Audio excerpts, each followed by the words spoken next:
да мислиш дека овде има држава е илузија и си у заблуда.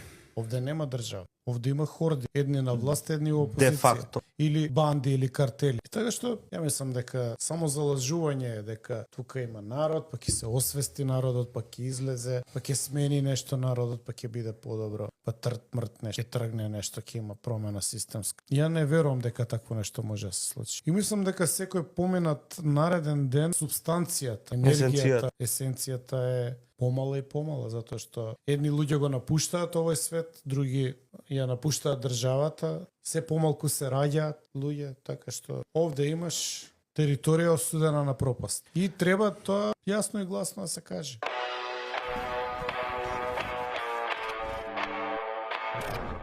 Партиски списоци за вработување во ТЕЦ Осломе. Ова е партиски список, конечен, значи ова е список кој што им е сликан у партија, у општински кишево.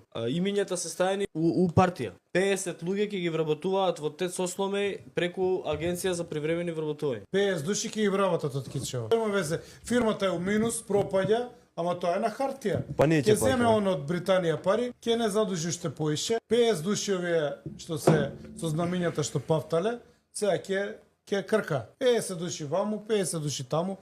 Еве у архив работеа 14 луѓе. Сите влегле од партија. Сегде он на брзинка набут. Од тогаш зборувам дека ДПМН се соучесници, дека играат игранка, дека чекаат да дојдат на власт, дека се е договорено. И излезе дека за све сум бил управо. Практично отпорот што се организираше таа година, пред собранието, беше автентичен од луѓе. Луѓе сами искачаа. Немаше политичка партија. ВМРО ДПМН правеше обструкции по подпишувањето на преспомницко ги однесе луѓето у Битола само за да нема маса на луѓе и да нема влијание протестот во Скопје. Меѓутоа имаше влијание. И кога тепаше Оливер Спасовски и пушташе солзавци и кога апсеа, ВМРО ДПМН не рече ќе го заштитиме народот и ќе искочиме пред полицијата, него ќутеа, затоа што соработуваа да се растури отпорот. Ја тоа го зборам од тогаш. Сега дошле овие X од луѓе што се кај него, работеа отворено. Запамтете, пак ја збориме.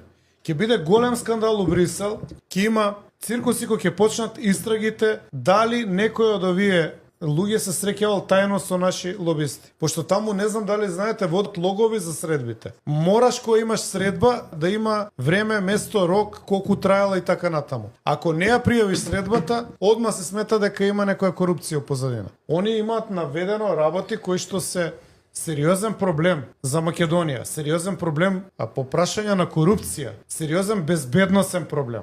Идеолошки проблеми наведуваат. Зашто Европската комисија